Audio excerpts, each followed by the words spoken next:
जय जय श्री कृष्ण। मैं विनोद दुबे, विनोद प्रहरी यूट्यूबर यूट्यूब चैनल के माध्यम से अपने समस्त भाई बहनों का हृदय से आभार व्यक्त करता हूँ, धन्यवाद देता हूँ और अपने तमाम देशवासियों से मैं निवेदन करता हूँ, प्रार्थना करता हूँ कि आप लोग विनोद प्रहरी यूट्यूबर यूट्यूब चैनल को देखें। जो मैं वीडियो बना रहा हूँ उस वीडियो को आप लोग देखें। देखने के बाद अगर आप सबका विचार हमारे विचार से मिले तो आप लोग हमारे इस कार्यक्रम को सपोर्ट करें, इस कार्यक्रम की सहायता करें, क्योंकि यह कार्यक्रम जो है हमारा ही नहीं है, आप सबका भी है। यह जो भगवान की चर्चा हो रही है, भगवान की कथा हो रही है, किसी एक के कल्याण के लिए नहीं बंधु, सबके कल्याण के लिए। यह मत समझिएगा कि इससे विरोधी का कल्याण होगा, अपितु सबका कल्याण होगा। बोलिए द्वारिकाधीश की जय। साथियों, सफलता के मंत्र जिस प्रकार से आपके अंदर लालसा होगी, उल्लास होगा, उमंग होगी, जोश होगा, ऊर्जा होगी, स्फूर्ति होगी, उमंग होगी, लालसा होगी, उसी प्रकार से आप जो कार्य करेंगे उस कार्य में सफल होंगे। और यह चीज़ें अगर आपके अंदर नहीं है, अगर आपके अंदर विराजमान नहीं, विद्यमान नहीं, भरी नहीं हुई है, तो याद रखिए आप सफल नहीं होंगे। इसलिए जिस कार्य को करना है ईमानदारी, निष्ठा, परिश्रम, मेहनत, संघर्ष से अगर आप करेंगे तो निश्चित तौर पे आपको सफलता प्राप्त होगी। अति संघर्षण जो कर कोई और प्रगट अनल चंदन ते हुई। जिसने भी संघर्ष किया उसे सफलता प्राप्त हुई। तो अगर जीवन में सफल होना है, जीवन में अगर आपको आगे बढ़ना है, तो आपको संघर्ष करना पड़ेगा। बगैर संघर्ष के कुछ भी संभव नहीं है। जय हो गुरुदेव महाराज की, जय हो पवित्र पावनी गंगा मैया की, भगवान आशुतोष की जय, जो काशी में, वाराणसी में विद्यमान है, विराजमान है, बनारस में। साथ ही साथ हमारे गुरुदेव महाराज एवं हमारे परम पूजनीय माता पिता तथा हमारे विद्वान भाई हमें ऐसी प्रेरणा प्रदान करें, इस प्रकार से आशीर्वाद दें, इस प्रकार से आप लोग सहयोग हमें दें कि हम धर्म के क्षेत्र में निरंतर आगे बढ़ते रहें। और आप सबकी सहायता और आशीर्वाद सदैव हमारे साथ चलता रहे। जय हो गुरुदेव महाराज की, जय हो संत समाज की। साथ ही साथ हमारे जितने भी साधु संत ऋषि मुनि विनोद प्रहरी यूट्यूबर या विनोद प्रहरी पब्लिक ग्रुप से जुड़ रहे हैं, विनोद प्रहरी यूट्यूबर व्हाट्सएप से जुड़ रहे हैं, फेसबुक से जुड़ रहे हैं, ट्विटर से जुड़ रहे हैं, इंस्टाग्राम से जुड़ रहे हैं, या कहिए भैया और क्या तमाम हैं, इन चीज़ों से हमारे जितने भी देशवासी, जितने भी भाई लोग हमसे जुड़ रहे हैं, हम सबका हृदय से आभार व्यक्त करता हूं और आशा करता हूं कि आप सबका इसी प्रकार से अनन्य प्रेम जो है हमें प्राप्त होता रहेगा। और मैं विनोद दुबे अपने पवित्र भूमि, जन्मभूमि, कर्मभूमि उत्तर प्रदेश से धर्म के क्षेत्र में कुछ ना कुछ चर्चाएं करता रहूँगा। बोलिए चित्रकूट धाम की जय, कामतानाथ गिरी की जय, मथुरा वृंदावन की जय, अयोध्यानाथ की जय। आज हम तृतीय स्कंध में भगवान के अन्य लीलाओं का वर्णन, भगवान श्री कृष्ण देवकी नंदन माखन मुरारी कृष्ण कन्हैया ने किस प्रकार से इस उत्तर प्रदेश की धरती पर, इस उत्तर प्रदेश की भूमि पर ब्रिज मथुरा द्वारिका अन्यंत्र जगहों पर किस प्रकार से अपने लीलाएं की, किस प्रकार से अपना चरित्र किया, इस पर हम प्रकाश डालने का प्रयास कर रहा हूँ। हमारे प्रकाश डालने में, हमारे बताने में, हमारे कहने में अगर कहीं विद्वान भाइयों की जानकारी में कोई दोष हो, कोई कमी हो, कोई भैया खराबी हो तो हम क्षमा चाहते हैं, क्योंकि हम गृहस्थ आश्रम से रह करके भगवान का यह चरित्र, भगवान की यह कथा जनमानस तक विनोद प्रहरी यूट्यूब चैनल के माध्यम से प्रसारित करने का प्रयास कर रहा हूं। और भगवान की कृपा, आप सबका अनन्य आशीर्वाद रहा तो मैं इस कथा को आप सब तक प्रेषित करने का प्रयास करूंगा, क्योंकि कहो भरत भाभी प्रबल बिलख कहो मुनिनाथ, हानि लाभ जीवन मरण यस्य अपयस विध्यान। हमारे और आपके हाथ में केवल कर्म है, हम वही कर्म कर रहे हैं, फल विधाता के हाथ में है। तो भगवान के अन्य लीलाओं का जो है वर्णन किस प्रकार से हुआ, किस प्रकार से भगवान ने किया, इस पर हम चर्चा कर रहे हैं। बोलिए भगवान देवकी नंदन की जय। जय जय श्री सीताराम। भैया उद्धव जी कहते हैं कि इसके बाद श्री कृष्ण अपने माता पिता देवकी वसुदेव को सुख पहुँचाने की इच्छा से बलदेव जी के साथ मथुरा पहुँचे और उन्होंने शत्रु समुदाय के स्वामी कंस को ऊंचे सिंहासन से नीचे पटक करके, नीचे भैया फेंक करके तथा उसके प्राण ले करके उसकी लाश को बड़े जोर से हमारे श्री कृष्ण द्वारिकाधीश ने क्या किया, पृथ्वी पर उठा के भैया क्या किया, पटक दिया, फेंक दिया, बहा दिया। संदीपनी मुनि के द्वारा एक बार उच्चारण किए हुए सांगोपाग वेद का अध्ययन करके दक्षिणा स्वरूप उनके मरे हुए पुत्र को पंचजन नामक राक्षस के पेट से यमपुरी से लाकर भगवान श्री कृष्ण ने दे दिया।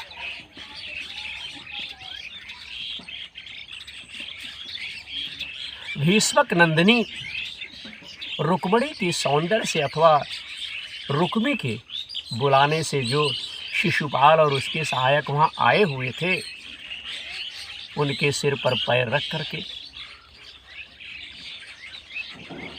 गांधार्व विधि के द्वारा विवाह करने के लिए अपनी नित्य संगिनी रुक्मिणी को वैसे ही हरण करके लाए जैसे गरुड़ अमृत कलश को ले आए थे। साथियों, स्वयंवर में 7 बिना नथे हुए बैलों को नाथ कर सत्या से विवाह किया।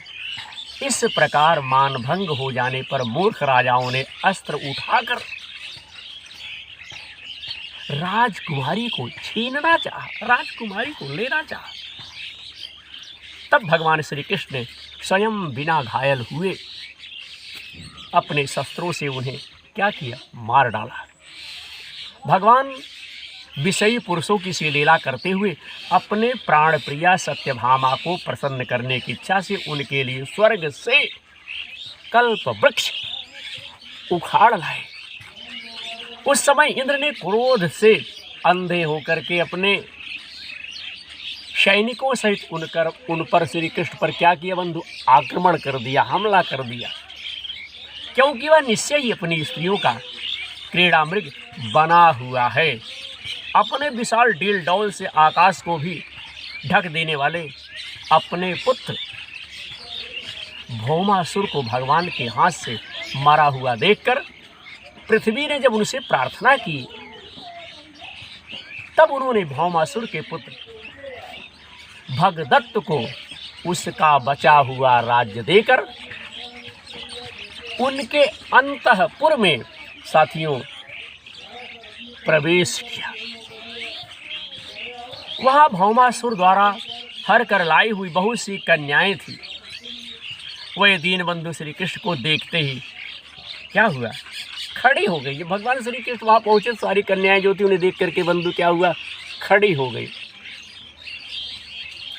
और सबको महान हर्ष लज्जा एवं प्रेम पूर्ण चितवन से तत्काल ही भगवान को पति रूप में क्या किया, वर्ण कर लिया। हरि ओम नारायण जय श्री कृष्ण। तब भगवान ने अपनी निज शक्ति योग माया से उन लालनाओं के अनुरूप उतने ही रूप धारण कर उन सबका अलग अलग महलों में एक ही मुहूर्त में जो है विधिवत पाणी ग्रहण किया, विधिवत विवाह किया। अपने लीला का विस्तार करके भैया अपनी लीलाओं का जो है विस्तारण करने के लिए उन्होंने उनमें से प्रत्येक के गर्भ से सभी गुणों में ही अपने ही समान 10-10 पुत्र बंधु उत्पन्न किए। जय जय श्री कृष्ण। विनोद प्रहरी यूट्यूब चैनल के माध्यम से श्रीमद् भागवत महापुराण की कथा साथियों इस समय प्रसारित की जा रही। जब काल यमन जरासंध और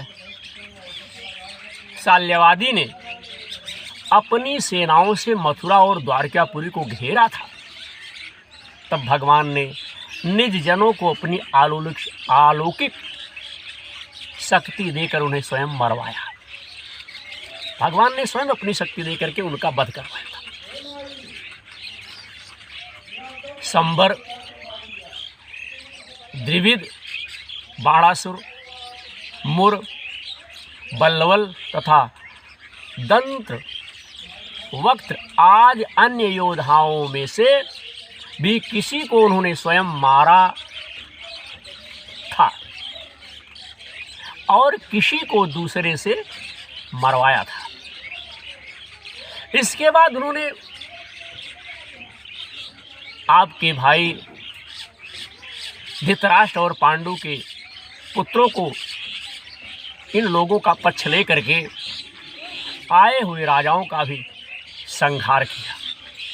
साथियों, जिनके सेना सहित कुरुक्षेत्र में पहुंचने पर पृथ्वी जो है, वसुंधरा जो है बंधु डगमगाने लगी। कर्ण दुशासन और शकुनी की खोटी सलाह से जिसकी आयु और श्री दोनों नष्ट हो चुकी थी तथा भीमसेन की गदा से जिसकी जांघ टूट चुकी थी, खंडित हो चुकी थी, उस दुर्योधन को अपने साथियों के सहित पृथ्वी पर खड़ा देखकर भी उन्हें प्रसन्नता नहीं हुई। वही सोचने लगे कि यदि द्रोण, भीष्म, अर्जुन और भीमसेन के द्वारा इस 18 सेना का विपुल संहार हो भी गया तो इससे पृथ्वी का कितना भार हल्का हुआ। अभी तो मेरे अंश रूप प्रद्युम्न आदि के बल से बढ़े हुए यादवों का दुस्सह दल बना ही हुआ है। जब ये मधुपान से मतवाले हो लाल लाल आंखें करके आपस में लड़ने लगेंगे, तब उससे ही इनका नाश होगा। इसके सिवा और कोई उपाय नहीं है। असल में मेरी संकल्प करने पर ये स्वयं ही अंतर्ध्यान हो जाएंगे। मित्रों, यह सोचकर भगवान ने युधिष्ठिर को अपनी पैतृक राजगद्दी पर जो है बिठा दिया और अपने सभी सगे संबंधियों को सत्पुरुषों का मार्ग दिखाकर आनंदित किया। उत्तरा के उदर में जो अभिमन्यु ने पुरुष वंश का बीज स्थापित किया था, वह भी अश्वत्थामा के ब्रह्मास्त्र से नष्ट सा हो चुका था ना। किंतु भगवान ने उसे क्या किया, बचा लिया। जय जय श्री कृष्ण। उन्होंने धर्मराज युधिष्ठिर से 3 भैया अश्वमेध यज्ञ करवाए और वह भी श्री कृष्ण के अनुगामी होकर अपने छोटे भाइयों की सहायता से पृथ्वी की रक्षा करते हुए बड़े आनंद से रहने लगे। विश्वात्मा भगवान ने भी द्वारिकापुरी में रह करके लोक और वेद की मर्यादा का पालन करते हुए सब प्रकार के भोग भोगे, किंतु साख्य योग की स्थापना करने के लिए उनमें कभी आसक्ति बंधु नहीं हुई। जय जय श्री कृष्ण। भगवान में कभी आसक्ति नहीं हुई। मधुर मुस्कान, अस्नेहीमयी चितवन, सुधामयी बाणी, निर्मल चरित्र तथा समस्त शोभा और सुंदरता के निवास अपने श्री विग्रह से लोक परलोक और विशेषताया यादों को आनंदित किया तथा रात्रि में अपनी प्रियाओं के साथ क्षणिक अनुरक्त होकर समयोचित विहार किया और इस प्रकार उन्हें भी सुख दिया। इस तरह बहुत वर्षों तक विहार करते करते उन्हें गृहस्थ आश्रम संबंधी भोग सामग्रियों से वैराग्य हो गया। ये भोग सामग्रियां ईश्वर के अधीन हैं। साथियों, भोग सामग्रियां जो है सही है ईश्वर के अधीन हैं और जीव भी उन्हीं के अधीन है। जब योगेश्वर भगवान श्री कृष्ण को ही उनसे वैराग्य हो गया, तब भक्तियों के द्वारा उनका अनुगमन करने वाला भक्त तो उन पर विश्वास ही कैसे करेगा। एक बार द्वारिकापुरी में खेलते हुए यदुवंशी और भोजवंशी बालकों ने खेल खेल में कुछ मुनीश्वरों को चिढ़ा दिया। तब यादव कुल का नाश ही भगवान को अभिष्ट है, यह समझकर उन ऋषियों ने बालकों को जो है श्राप दे। ऋषि लोग जो है क्रोधित होकर के भैया क्या किए, बालक को श्राप दे दिए। इसके कुछ ही महीने बाद भाभीवश वृषभोज और अंधक वंशी यादव बड़े हर्ष से रथ पर चढ़कर प्रवास क्षेत्र गए। उस क्षेत्र को जब गए, वहां स्नान करके उन्होंने उस तीर्थ के जल से पितर देवता और ऋषियों का तर्पण किया तथा ब्राह्मणों को श्रेष्ठ गौवें दी। साथियों, उन्होंने सोना, चांदी, सैया, खटिया, वस्त्र, मृगचर्म, कंबल, पालकी, रथ, हाथी, कन्याएं और ऐसी भूमि जिसमें जीविका चल सके वही भूमि दिए थे, जिसमें भैया खेती हो सके, जिस ज़मीन से जो है क्या कहते अन्न जो है उगाया जा सके, ऐसी ज़मीन दी, सुंदर ज़मीन दी, जीविका चल सके तथा नाना प्रकार के सरस अन्न भी भागवत दर्पण करके ब्राह्मणों को दिए। इसके पश्चात गौ और ब्राह्मणों के लिए ही प्राण धारण करने वाले उन वीरों ने पृथ्वी पर सिर टेक करके रख करके उन्हें क्या किया बंधु, प्रणाम किया। तो ये तो था श्रीमद् भागवत महापुराण के माध्यम से द्वितीय स्कंध का 3रा अध्याय। और मैं सोचता हूँ कि कम समय में यह वीडियो बने ताकि हमारे भाई लोग आराम से कम समय में देख लें। लेकिन साथियों, अगर किसी शब्द को अगर काट दिया जाए या निकाल दिया जाए तो कथा जो है गड़बड़ हो जाती है। इसीलिए मैं चाहता हूँ कि वही शब्द, वही वाक्य जो है काट करके अलग किए जाएं, जिससे कथा में कोई व्यवधान ना हो और भैया साथ ही साथ श्रोताओं को समझने में, श्रोताओं को जानने में कोई दिक्कत ना हो। तो मैं विनोद दुबे, विनोद प्रहरी यूट्यूब चैनल के माध्यम से अपने भाइयों से मैं निवेदन करना चाहता हूं कि अगर हमारा कार्यक्रम हमारे भाइयों को अच्छा लगे तो कार्यक्रम से जुड़िए, और अगर भैया अच्छा ना लगे तो उसके लिए तो भैया हम कुछ कह ही नहीं सकते, क्योंकि भगवान की कथा है। यह हमारी कथा नहीं, कथा है पुरुषार्थ की। ये सबकी कथा है, हमारे लिए थोड़ी है। आशा करता हूँ कि विनोद प्रहरी यूट्यूब चैनल को आप लोग अपनाएंगे, इसी उम्मीद के साथ अब अगला एपिसोड भैया उद्धव जी से विदा होकर विदुर जी का मैत्री ऋषि के पास जाना, यह प्रसंग, यह कथा हम चौथे अध्याय में अपने भाइयों को हम सुनाएंगे। अब आज का प्रसारण यहीं पर हम संपन्न करते हैं। समस्त भाइयों को हमारा जय जय श्री कृष्ण। सदा आप सबका प्यार, स्नेह, आशीर्वाद बना रहे, इसी उम्मीद के साथ हमारा जय जय श्री कृष्ण। राधे राधे। श्याम आप लोग सब प्यार करें। जय श्री कृष्ण।